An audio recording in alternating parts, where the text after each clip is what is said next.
Hello, M&A scientists. Welcome to the M&A Science Podcast, where we learn from the best in M&A to uncover proven techniques for enterprise value creation. If you're interested in learning more about how to optimize your M&A practice or want to get involved with our community of forward-thinking M&A practitioners, visit mascience.com and subscribe to our free weekly newsletter for the latest in industry trends, insightful content, and community events. If you want to keep up with us on the go, head over to LinkedIn and follow M&A Science. Hi, I'm your host, Kison, Patel, CEO and founder of M&A Science. Joining me today is Camilo Franco, Director, M&A Integration and Operations at Jamf. Jamf is a software company best known for developing Jamf Pro and the only company in the world that provides a complete management and security solution for an Apple-first environment that is enterprise secure. Traded on NASDAQ under JAMF. Today, we're going to talk about how to achieve strategic alignment from top to bottom.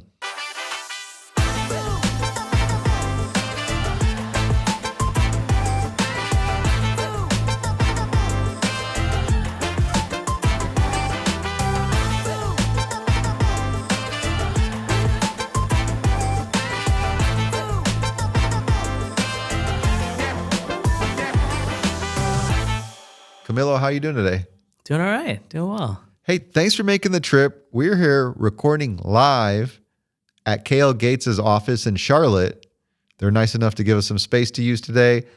Thank you for coming down. Yeah, I appreciate it. It's not too far of a drive for me, so this is great. I'm glad to have the opportunity. Can we kick things off with a little bit about your background? Yeah, sure. I think when everybody asks me this question, I immediately think just to my family and where I've come from. And so I come from an immigrant family. My father immigrated from Ecuador when he was 17 years old. My mother's parents came from Cuba in 1964. And so that is kind of at the background of and foundational to kind of my career and really my life, right? So having that multicultural perspective, growing up in an environment where people came from different places, spoke different language. English is my second language. Having that type of perspective has really informed not only who I am as a person, but then how I show up and how my career really has path has gone. So that's really a key piece to my background that I think is important. My older brother and I were the first individuals in our family to graduate with a 4-year degree. So we're kind of breaking cycles in that way, which is cool. And moved through early career insurance agent, moved into sales. And I would say kind of my path to corporate development was unconventional. Started in the sales organization, did well, but realized I wanted to do something more strategic, something that was more like guiding where the company was going to go. Received an opportunity to jump on our ERP team. We were changing out our ERP system at the time. They were running, they built a $2 billion company off of a DOS system, black screen, green dot kind of thing, which is pretty cool to do. But eventually it's like, we got to change this. So helped with some SAP implementations globally, starting in Europe, then North America, Latin America, and then back to Europe because of some acquisitions we made. I think throughout that time, and that was a 4.5-year stint, I gathered a lot of experience that really helps me in my corporate development career today. The people side of things, again, dealing with people in different cultures and different settings with different mindsets and perspectives. That's helped me in my integration work today. Also, different stages. So we had companies that we were now integrating, not just from an ERP perspective, but they didn't have a system whatsoever. So we're doing organizational redesign. We're basically changing their entire business model as well. And so doing a lot of that type of work, which was complex and hard to do. But then, that people component where you're now trying to get them excited about this change and showing them that this is actually beneficial for them too, and that they're integral to the process to make it successful. So those experiences then led to coming back to North America and helping with a sales organization redesign in our corporate. headquarters in North America, also implemented Salesforce at the time. A lot of changes in this organization in a very compressed period of time. So all of those changes led to a lot of fatigue, a lot of people management and change management that had to occur, and was able to kind of hone those skills throughout that time. Then moved into corporate strategy after that, and that was kind of my first foray into corporate development. Was able to help lead efforts to actually carve out our European and Latin American operations and sell those companies to a PE firm and then also a strategic buyer. And the biggest challenge throughout all of that was doing it through COVID. So that was an interesting experience, and I feel like so much of that experience now informs what and how I do the integration job that I have been at Jamf for almost 2 years now. Gotta love immigrant parents. Yeah. You don't appreciate it when you're growing up, but hindsight, it's like one of the most valuable things that really prepare you for the world is the way they raise you. Oh, absolutely. And then you got tons of operating experience that evolved through iterations to now heading up an integration function. Yeah. And again, I think the more people we can get involved in this space who have a diverse experience like that, the better. We need new ideas. We need fresh perspective on how to do these things. And it's funny, as I've been reading more about this type of role, because again, I'm a learner, I want to know how to do these things. The more I'm like, the same themes show up in a lot of places, like, oh man, these people have been doing this for 30 plus years and this is how they did it. Great. And I've learned a lot. But I also recognize that this whole space is ripe for disruption and for people like me to come in and say, okay, yeah, what if we did it this way? Or what if we thought about this? So it's exciting. It's kind of an exciting time, I think. I'm curious, the skills to be good at integration, because I always think of integration folks, and I always think of like hardcore type A people. Yeah. What do you think are like the real skills that make an integration person successful? Yeah, that's a great question. And there's so much of it that is really, yes, that organizational function is important. I'm not going to minimize that in any way. So being organized, being able to move people and get things done is valuable. But I think there's a lot of soft skills that are absolutely required in order to navigate things that are very, in some ways, inconvenient for some people. You go into an acquisition, the acquired party, many of the people you're dealing with and trying to integrate into the company, they didn't have a choice in any of this, right? And so they're learning about it, they're figuring out how they feel about it, and you're trying to now embrace them, make them feel welcome, and then also try to get them gung-ho about something that wasn't their choice. So I think having those soft skills of being able to be empathetic to people and their situation, bring them in, make them feel warm and loved, is something that's huge and that we need more of in the integration space in order to be successful. I'm so glad you mentioned that. Yeah. I did this thing over the weekend where I reflected on over 250 podcast interviews we've done and tried to distill the key lessons learned. Mm-hmm. And I call it empathetic leadership, fell in the top 10. Yeah. So, because it's just, you don't come out in any of the training programs and they really talk about it. So that's cool. Yeah, at the end of the day, we're dealing with people. And, I know we, as M&A professionals, we can really dive into the synergies and the KPIs and the numbers around everything that we're doing to measure success. But if everybody's unhappy and your people aren't taken care of, then were you really successful? So I think that's a component that is really important and valuable. We're supposed to talk about strategic alignment. Yeah. And can we define what that means, first of all? Yeah. So as a descriptor, I would say, a scenario, I guess. Come into a new corporate environment, one of the first questions I'm going to ask is, okay, what's this corporate strategy? Can you explain where we're going? And then how does M&A then fit into that story? Throughout, the last, I would say 10 years, with the rapid growth of technology and some of the spaces that we live in, the pandemic played into that as well and kind of accelerated a lot of things that wouldn't have happened otherwise, with remote workers and that kind of thing, which in the end helped companies like Jamf with the product sets that we have. We grew at just a hockey stick pace. And when that happens, it's really hard to develop processes to keep up with that type of growth. So I kind of describe it as you're almost building the ship when you're already at sea. And that can be very challenging because you know where you want to go and you know where you're headed, but the vessel that you're in is just not well equipped to handle that yet. And so I think there's an intimate tie between M&A strategy and your corporate strategy. That M&A strategy needs to support that corporate strategy, but that corporate strategic piece is missing in a lot of companies because we grew so fast. And so, oh man, these muscles are things that we haven't really exercised.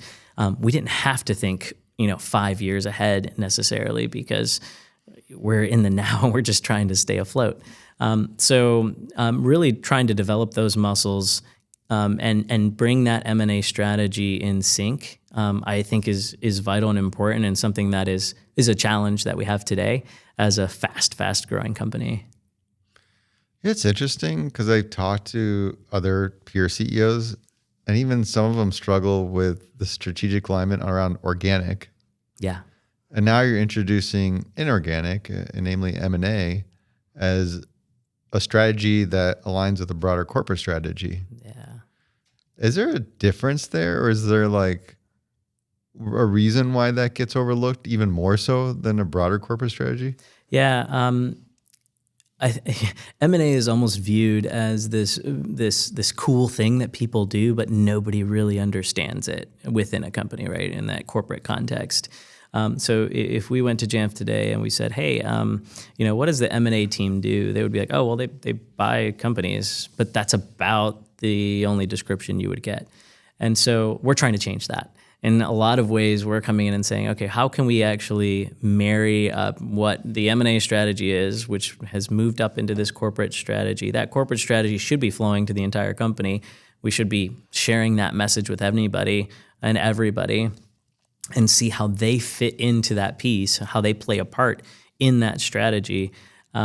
And so one of the things that we're doing, we are consistently having meetings with departmental function leads and then their teams even come into their team meeting and say, hey, we just want to give you an overview of what the corporate development team here at Jamf does. This is how we do it. Here's the structure around our process.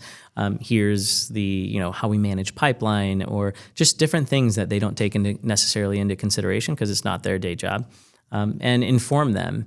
And so then once, an acquisition comes around and they're brought in on the integration side and we say, hey, we need your help in this particular function with an integration piece, they understand where we've been and what we've done and how we've gotten to this point, and then how they play a part in moving things forward from an integration perspective. So I think those are some of the pieces where, again, corporate strategy as a whole, we grew so fast, that piece was already a little nebulous. The M&A strategy is just another complex component to all of that. And the only way to really clear those muddied waters is to be overly communicative and distill that messaging appropriately to more people within the company. Who are those people? Are you just talking to functional leads? Or? Yeah, so we're talking to everybody. So we'll talk to the functional leads, yes, with the value of what we're doing, why we're doing it, et cetera. But like I said, we'll be brought into their team meetings, and their entire teams are in there for their monthly or quarterly review or whatever. We'll be a small component of those types of meetings to kind of share, this is what we're doing. Obviously, we can't share what we're working on most of the time, but we can at least tell them how we're doing things and what the process looks like.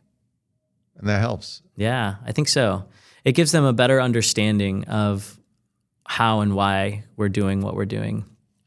Do you relay the M&A strategy against the corporate strategy at that point? Yeah, absolutely. So, again, that corporate strategy is corporate wide. They've seen it. They know here are, 4 or 5 pillars, or, the big buckets of things that we're looking to grow. Here's our goals and objectives that come out of that corporate strategy. Well, cool. How does M&A play into that? How do we go in and inorganically aid and assist in achieving those goals and objectives? And, in some ways, there might be goals and objectives that we can't actually reach unless there's inorganic growth and an inorganic strategy to help support that. So delivering that message, I think, is really important and vital for people to really understand what we do. I was curious about this too, is I guess like when you work at M&A and there's a alignment with your team members, and it sounds like you're working with a good amount of fractional resources, but getting that level of prioritization. Yeah. I was curious if you sort of have dealt with that before, where you didn't quite get as, strong buy-in, and if some of those things like you mentioned, putting that extra effort to have these meetings, clarify corp dev's role, and how do you guys think about M&A strategy makes a difference? Yeah, so many corporate development teams, unless you're, in a behemoth of a company kind of thing, most of us work on small teams. And most of what we do ends up being cross-functional. We're inviting people into our projects, and by inviting, it's, kind of forcing people along most of the time to say this is something we have to do in order to be successful and reach the corporate objectives that we have.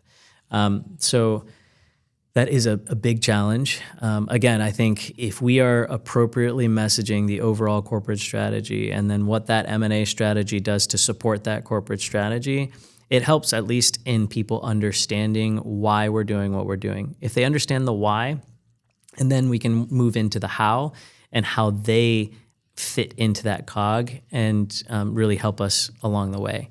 Again, those cross-functional resources many times are tapped out. They're already doing their day job. We bring them in to another project that's just layered on top of everything they normally do.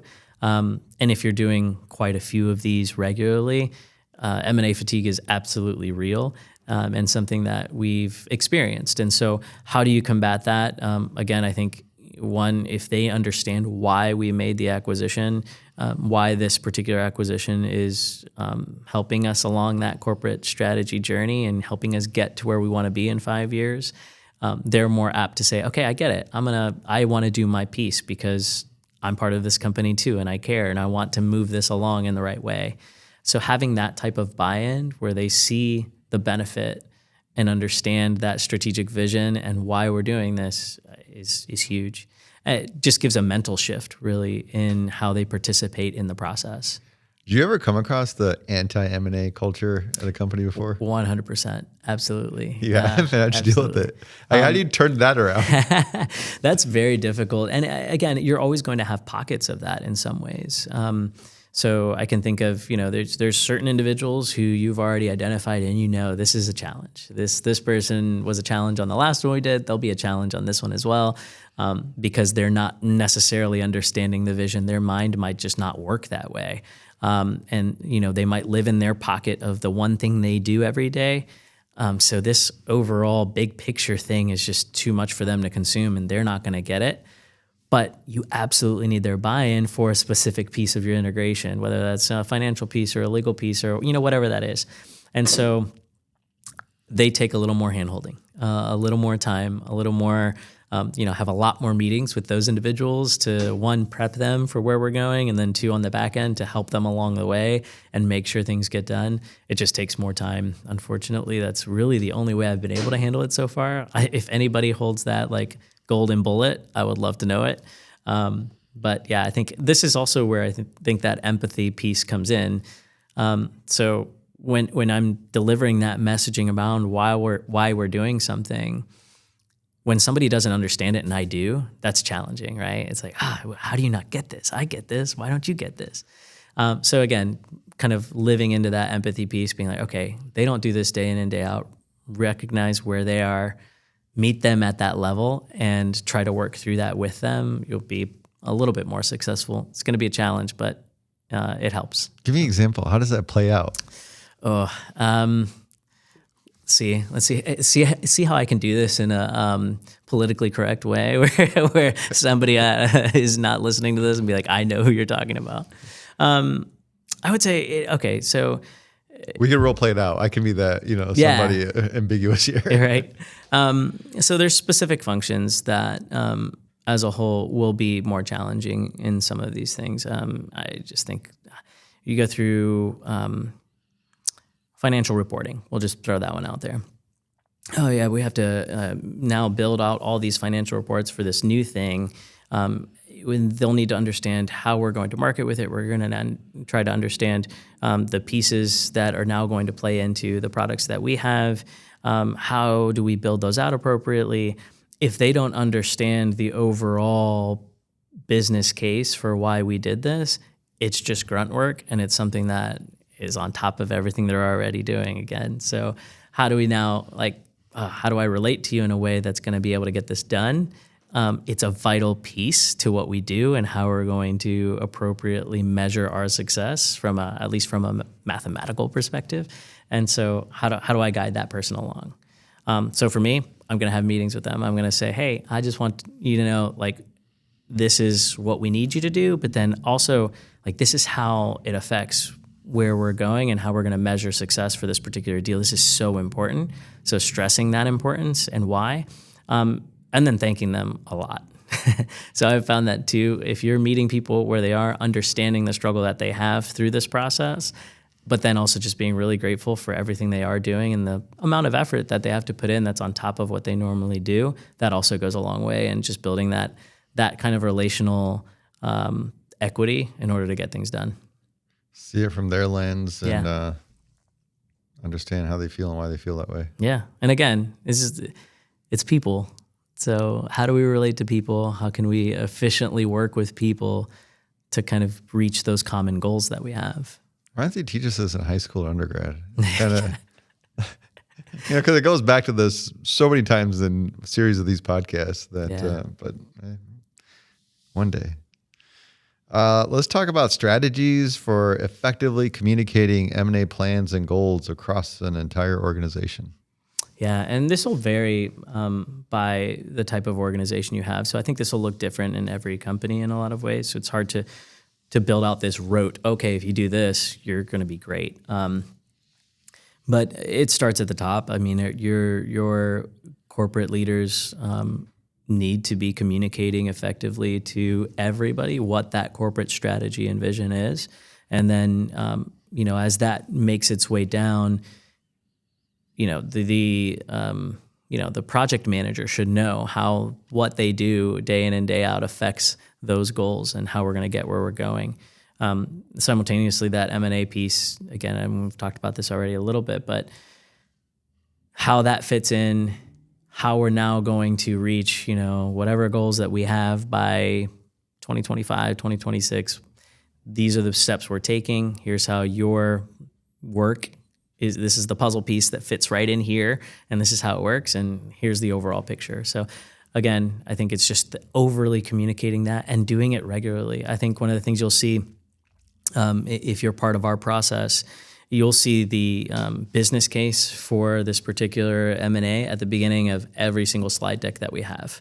So here is the quick, one slide business thesis for this deal. And that's just going to come up over and over and over again because we continuously have to remind ourselves why we're doing this.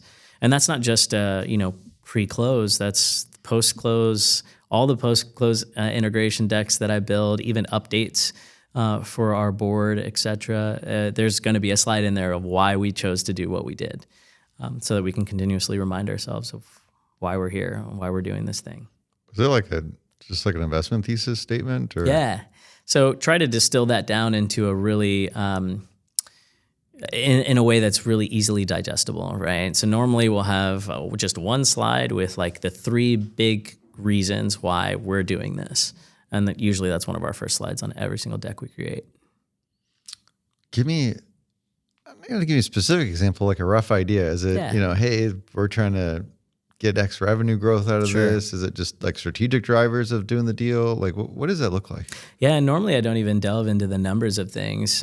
So first slide will most likely be that overall corporate strategy slide. Here's the themes that we've been going over for the past year or whatnot that executive leadership's been talking us through. Here's our strategic pillars and where we're going. So highlight, okay, here's the 2 or 3 that this particular acquisition helps us in. That next slide is going to say, here's how it helps us achieve what we're looking at in those strategic pillars. So it's usually, that's kind of the rhythm we take. So larger scope for the entire company. This is how this deal now affects those particular pieces. Oh, fair enough. Then the integration role, Yeah. like when you look at it, you kind of have this big strategic vision and starts from the top. They're communicating it. And this would be at that area too. This is head of corp dev, executive, CEO. Like who, when we say the top, are we talking about? Yeah. So C-level executives, senior leadership teams, your higher executives in the company are going to be, especially on that corporate strategy piece, like that, you should have a framework in place that people work through. And it's usually those C-level executives that are setting the tone for all of that. And then the integration person. Yeah. They say it's one of the most thankless jobs. You think that's true? I think it depends. Again, I think different corporate cultures will treat the integration person differently. I But talked to your head of corp dev. Yeah. He loves you. So I think you're in a good situation. yeah, I think it definitely depends. I Jamf has been wonderful, and I think again, and Jamf is known for its corporate culture where everybody's working together, and it's a very people first type of culture. I've been involved in companies where they're making acquisitions without necessarily a strategy, and so you have these companies that they're buying, and 3 or 4 years later, they're just still sitting out there kind of doing their thing. Nobody's measuring success. Nobody's measuring anything that's being done there. It's just like, we just did that because we thought that was cool, or, whatever. Somebody had an idea. And then I've been tasked with the responsibility of trying to integrate them. That was incredibly challenging, and that was absolutely 100% a thankless job. Because, again, you have people that are existing in a space on their own island for an extended period of time, and you have a company that doesn't necessarily want to embrace them either. So you almost have like two hostile entities that you're now trying to bring together, and nobody on either side really wants to do any of that work. So you're doing this push-pull activity, and nobody likes you in that scenario. So, yeah. You see how I got to that? I want to make the point of the strategic alignment actually makes more purpose in your role. 100%. Yeah. There's really nothing worse than M&A strategy that doesn't roll up into a corporate overall strategy. If you have people that are just really good at doing deals, that's great. That's a good muscle to have. But if that's not feeding up into the overall corporate strategy, then you're going to be left with a lot of integration headaches. When you look at your role and how it fits into this, how do you fit in and maintain the alignment with the strategy? Yeah. So depending on how your company is structured, you may have an actual corporate strategy team. And if you do, that's something that connection has to be tight at the hip. Matt, my boss, he's intimately tied with our executive leadership team. They're having conversations left and right. They're always talking about where we're headed, where we're going. That strategic vision and those different pillars and how we're going to achieve them is a constant for him. So as he works through those, I think, that informs then what our team is going to do, where we're going to focus, and the types of deals we're going to bring in. These things like an integration charter and steering co, are those stuff that you utilize? Yeah. So again, as part of our initial business case, and this bears itself out the more we delve into the process. But that business case usually does have at least an integration component from the beginning. That then expands out as we go through due diligence and kind of see more things, which again, I'm very thankful to be involved up front. I think it's vital for the integration lead to at least be part of that process, to be able to help identify these are the challenges that we're going to have down the road. So part of that process, I already start building out that integration deck, so to speak, as we're going through that process, and I'm identifying risks. Here's the things that are going to be challenging. Oh, here's the things that are really, really good about this sync and the synergies that we can potentially realize from an integration perspective during that time too. So I think getting involved in that space, but it just kind of expands out. It's kind of like similarly, you'll see, in most deals, as you progress through that process, as the people kind of start to expand, so does your integration planning, and your integration, story really starts to expand as well. But do you have your own document then that you just lay out, here's your integration plan and how you communicate it to the leadership? Yeah. Do you use that term, integration charter? Like, what do you call it? I don't use, usually it's our integration thesis. And so we'll come in and say, here's the integration things that the pieces where we think we should integrate. Here's the pieces that we think need to be siloed and separate, or, have that whole body of work. We build that out pretty close to after post DD. And we present that to our steerco, so our investment committee. So you'll create this, and this is why it's important to be involved earlier the better, because you can get some insights. And I'm thinking about every deal you have there's a specific driver in why you're doing the deal, and that probably has a lot of impact in how your integration plan is going to pan out. Yeah, it definitely will, and this may be one of the challenges too, just from a personnel perspective. But you might be making an acquisition that deals with a very specific, let's just take product for example. It's going to fill this technological void that you have, and we're like, oh, we need this piece.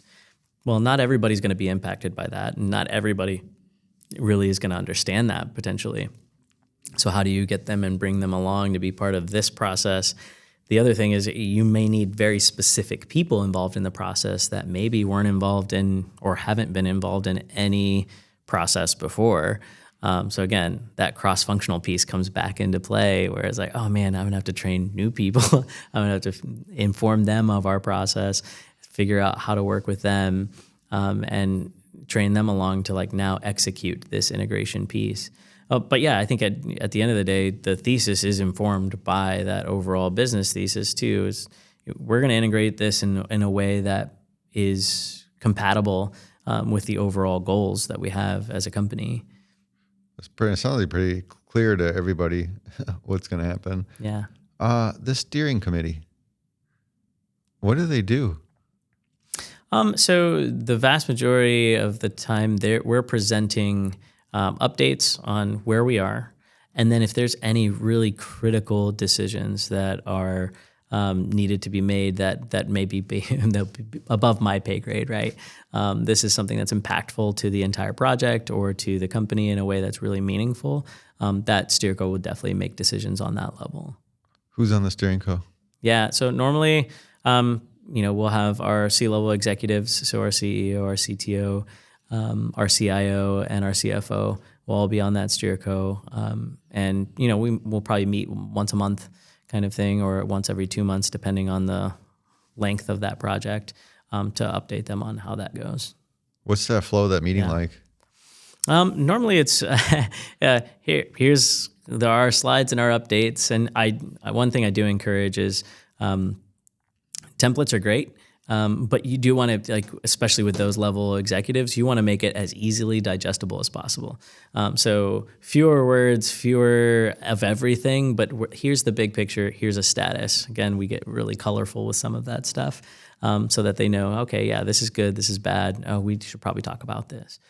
So organizing in a way that's really easily digestible for them is important. But normally it's going through that and then let it rip. Let's hear what you have and how we should handle these things. And if there are any decisions that should be made, usually keep those two right at the end. Say, all right, well, we've had this discussion. What's the decision that we're coming to? We need to document that and then move forward. Is there any special approach when you do make an important decision to communicate with the broader organization and track those decisions? Yeah, and that's been challenging for us in a lot of ways. Again, I think we've... in the past, we've used a lot of different tools to communicate with project leads, and then there's something else to communicate with project, execution-oriented individuals. And so having a decision log is something that is vital and important, and have that stored somewhere. But even in that is challenging in some ways, especially when you have that cross-functional piece where, finance uses this tool to manage their kind of integration pieces, and you have, or project pieces, even post or pre-close. and other people use other things. So you have all these different and disparate ways of handling those types of things. So having one centralized repository for decision making, for really for everything, right? For all of the documentation that you've built out throughout the entire process. As you're bringing more and more people into the process, either post close for integration execution, how are we going to update them? How are they going to get up to speed? So having one place with all of that kind of laid out is vital and important, and one of the reasons why we love Deal Room. Deal Room. Yeah, we'll plug that. We'll get to that. I should put a whole disclaimer on that. I want to finish on this part because you're giving a lot of good examples of where having this integration team fits in well. It creates a lot of value.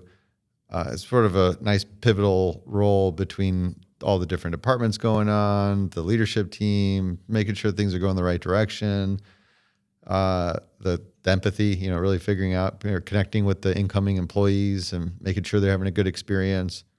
I get it. Very important. What do you do when you don't have that? If you're an organization that doesn't have a dedicated integration team, how do you keep up with all this stuff? How do you make it happen? Yeah, and again, I'm not sure anybody has this figured out perfectly in any way, and I know I don't. So this is a kind of a learning, constant learning curve for me. So I think, again, listening to people that have more experience than you and have done this multiple times and in other spaces is vital. That's how I've been able to kind of build what we have so far. We have a long way to go, but I think having that type of learner's mentality, and I'm willing to learn, and we're on this ship together. Let's figure out how we can make this a good trip. So that's one thing, just continuously learning from others. But then two, really figuring out what works for your corporate environment and the way people work there. So Jamf is very much a people-first approach to almost everything we do. They also love to give people choices. So people have a say, and so they'll have a choice in what they're doing and how they're doing it. So you have to be very flexible in that regard. Be open to different ways of getting to point B. And it might not be the way I would normally get to point B, but that's how they get to point B. And at the end of the day, all we need is for them to get to point B. So being open to that kind of perspective has been key, and something that I've been learning through at Jamf as well. Just coming from more stringent environments and coming into a space where, oh no, people have choice. Okay, that's different for me. So how do I engage with that? Has been one, challenging, but also in a lot of ways refreshing, because I've been able to ingest a lot of different ways and perspectives to get to where we want to go, and that makes life interesting. So there's also kind of leaning into that fun side of things too. You got an interesting point around the culture's impact of integration overall, that some organizations' culture just lend to them being naturally better at integrating companies, especially when they're just welcoming towards new people joining their organization. Yeah. Welcoming the changes and just very adapting, versus not, then all of a sudden you got a lot of points of friction when you're trying to do a deal and they're not as welcoming. So that's kind of an interesting take I got out of that. Yeah, I don't think corporate culture can necessarily be understated in all of those things. It affects everything. And integration is about people most of the time. And so whether it's on the receiving side or the other side of the deal. So corporate culture is pretty important. So I want to get into this prep for an acquisition. I'm always curious about, how do you make sure you got the right resources and know where you're going to have some issues before all this stuff happens? I feel like it's a lot, right? And M&A comes in, all of a sudden you got all these new people joining, you got all these initiatives that you're trying to tie together, and it's just so many different changes happening. How do you just prepare for that and saying, hey, is our organization ready for this? Yeah. That we're ready to go bring on this other organization? Yeah, I think that's where our investment committee meetings are tailored towards that. We're presenting a lot of different things from a market perspective, where we're saying, okay, yeah, we think this is a market we need to go play in, and here are the different players, and here's who, might be, we're having conversations with already, or kind of greasing wheels. Those types of conversations with those level of executives are important, but they also know all of the other projects going on.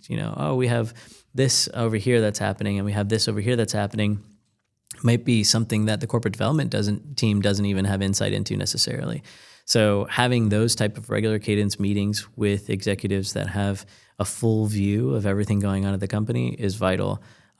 We've definitely walked away from opportunities that may have been a good opportunity, but our company wasn't ready for it, or our people aren't ready for it. We wouldn't have the right resources to allocate to that particular project. And so we said, you know what, this is not the right time for that. And I will say, there's deals out there that look very enticing, but there's nothing better than walking away from a deal that you're not ready to take on.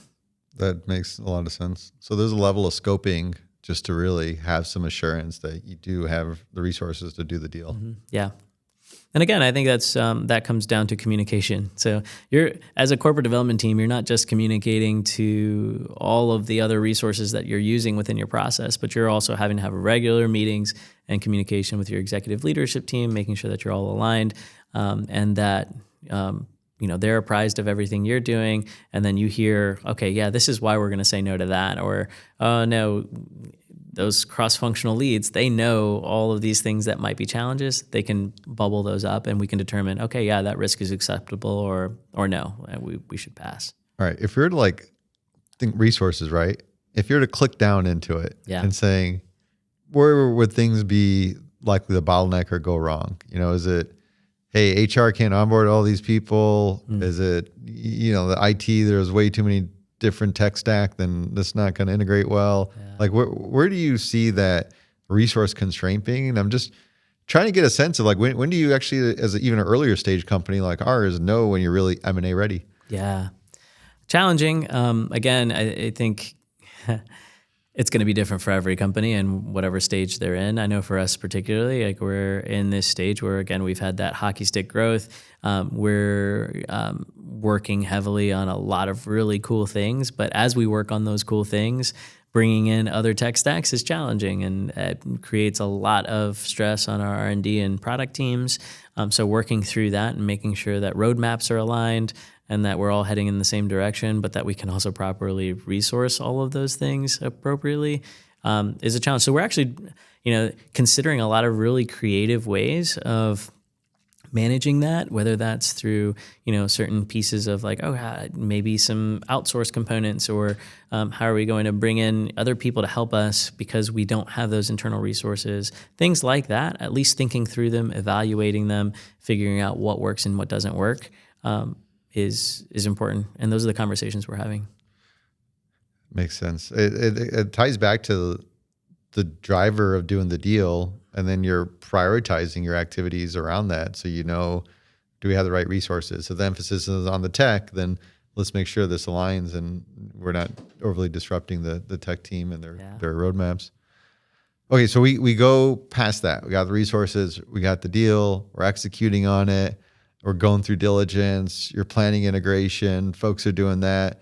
And then you close and actually got to integrate the thing. Mm-hmm. How do you... it goes back to the resources thing, right? Because most of the time, most companies, there's a few mega huge companies that'll have tons of dedicated folks in every department. But most cases, it's all shared resources. And you're competing with the day job, what we hired you to do. Now you got some extra homework for M&A. And then people get burnt out. Yeah. What does burnout look like? It usually for me, it looks like, hey, it's Camilo. How are you? With no response, right? People just starting. People aren't responding. Yes, all right. What else do we get from burnout? You're like, oh, we're going to avoid that guy.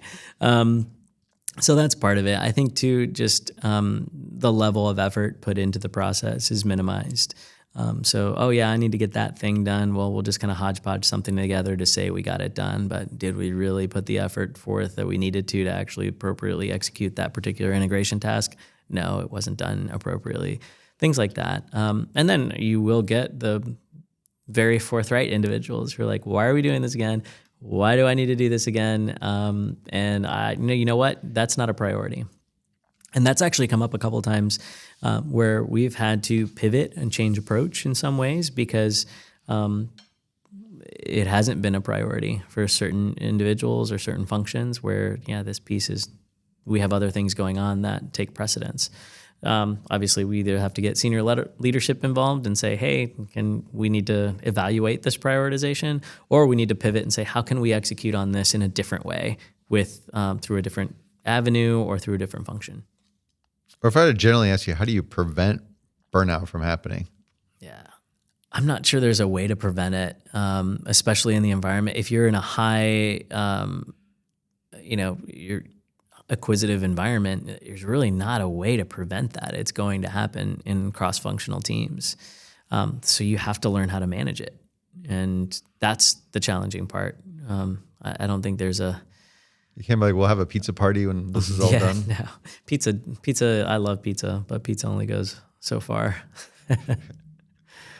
What about like defining the end? Like, do you do that when you do these integrations? It's like, hey, we're done, guys. Like, let's move forward. Yeah. So I think, obviously you have your integration plans and there's a lot of very execution oriented tasks within that plan.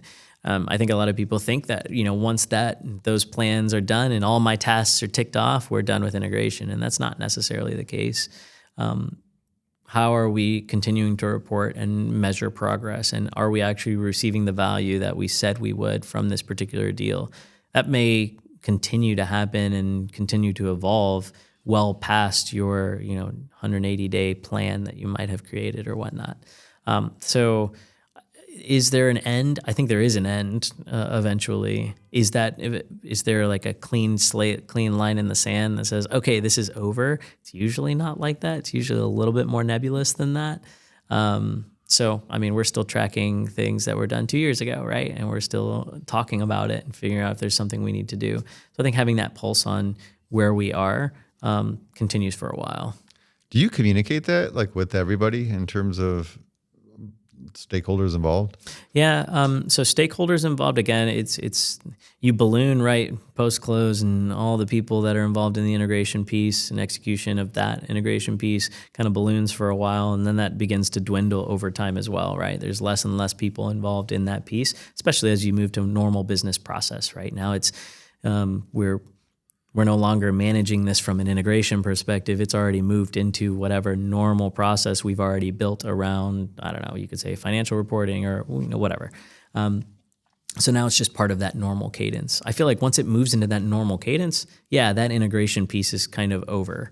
But again, you're still tracking the overall piece of the integration for a while. So I think people kind of move in and move out of this process pretty organically in a lot of ways. I wanted to talk to you about how you maintain alignment around priorities with the team. And I think this is where technology comes in play. Yeah. I'll put a disclaimer. Camilo is a deal room customer. I'm not paying him to say anything, but I may buy him a beer depending on what he says afterwards. Tell me about that. Tell me about the tools you use, because I think this is the other key piece, is keeping all these individuals aligned on the highest priority tasks throughout the whole process.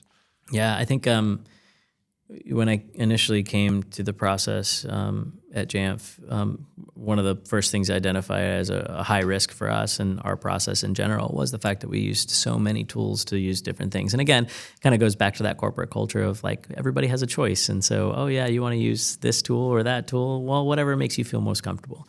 And that feels good in a lot of ways, but it presents its own challenges from a process perspective. And so having to now bring all of those plans into one place was a key objective of mine within the first year of working at Jamf. And we were able to do that by using Deal Room, which was great for us. Essentially, it's our source of truth for what's been done or what has not been done with any part of the process. And I think that's one of the things I love about it so much is that it's not just an integration tool. We first used it just as an integration tool, but the more we got into it, the more we realized, yeah, we can do so much more with this, and now have used it from beginning of the process when it's just documenting the conversations we're having in early discussions with potential targets, all the way to post-close integration reporting, building out reports to send to executive leadership on a regular basis so that they know exactly what's going on with the acquisitions we've made. So I think having that end-to-end piece was vital. But then too, it's just so easy to navigate and use. And so bringing people in, again, there's M&A fatigue. There's also tool fatigue. So, another tool that we have to use. That was definitely something that was a challenge at the beginning. But people realized that, okay, I'm actually able to do so much in this that I was doing in 5 other tools before. Why don't I just use this now to manage this particular process? That's been really helpful. So now we have people that are in there, building out playbooks so that the next time we do something, it's already like they have a template that they've created. So we already have people kind of working in that way and making it their own, which is fun.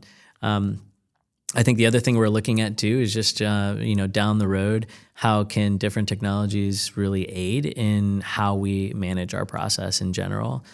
So can we use AI? Is that something that would be, help us, whether it's due diligence or it's integration tracking, or I thought down the line to, one of the biggest challenges for us is interdependencies. So you have different departments who have built their integration plans, but pieces of their integration plan is completely dependent on another department's activities and where they are in the process. Being able to link those appropriately is challenging.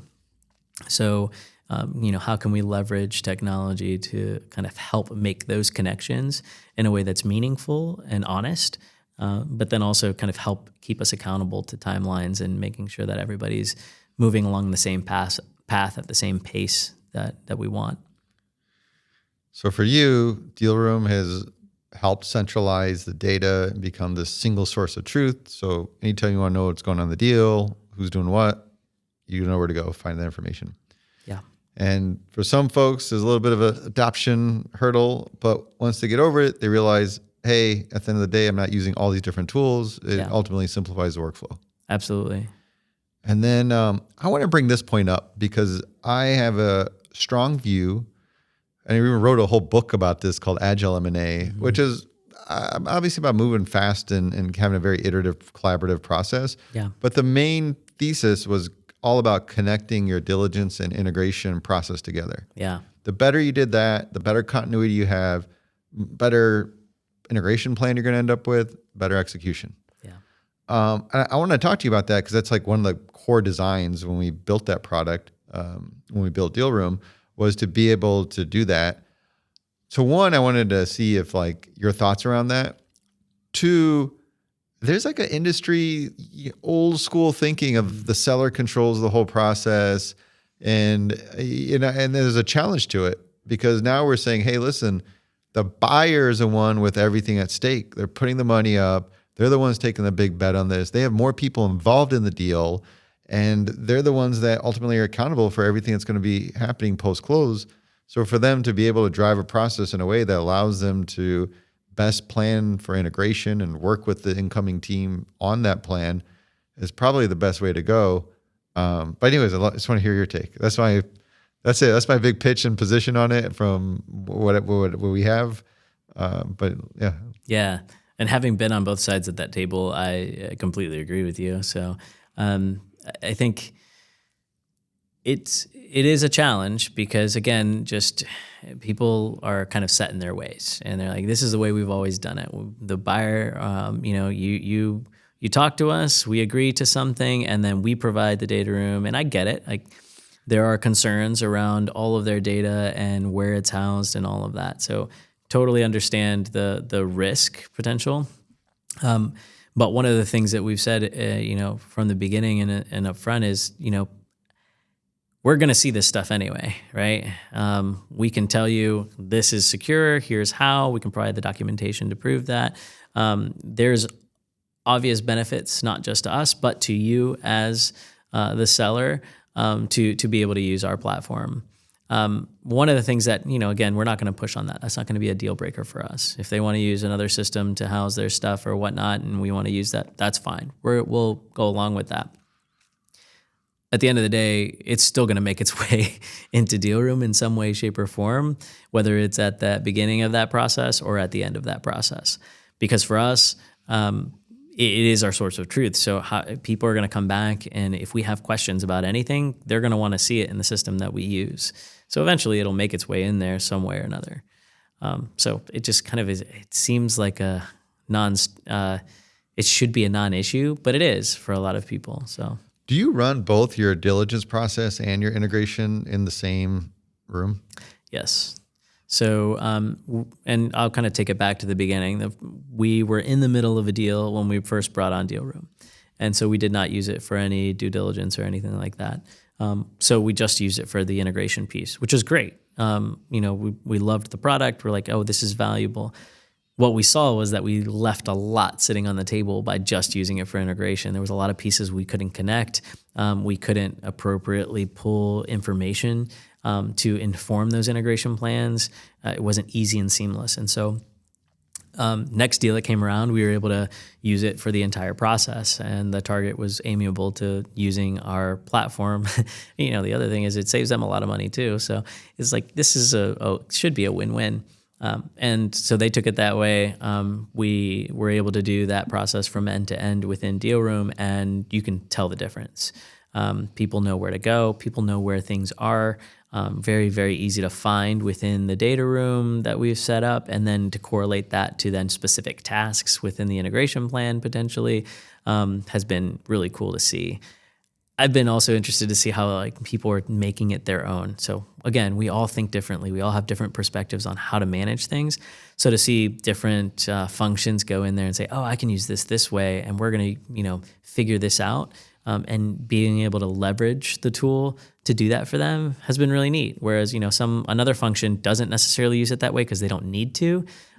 So finding those different value pockets within different departmental functions has been interesting too. That's pretty cool.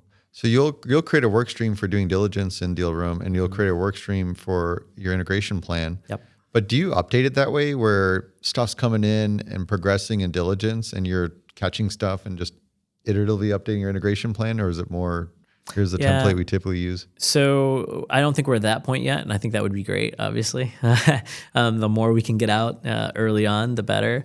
We haven't reached that point yet, but that's the way I envision the future, right? As we're going through DD and those outputs and reports are being generated, now all of a sudden our integration plans are being updated based on those particular, either risks that are identified or opportunities that are identified within those outputs. So now let's go back to talking about AI. Yeah. Because this is why I'm reinvigorated all my product interest.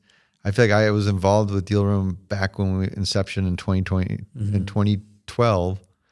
And yeah, it's fun. You get the business, and then you get to the point where it's about market fits there, you're scaling it, and then you're building a team to go all your functions. Yeah. But now with all the AI emerging, it's like a whole different view. There's this whole next generation, and it creates such a further divide between folks that think that they can keep doing it in Excel versus you're going to be missing out on so much capability. And the one I was really interested in is integration planning. Yeah.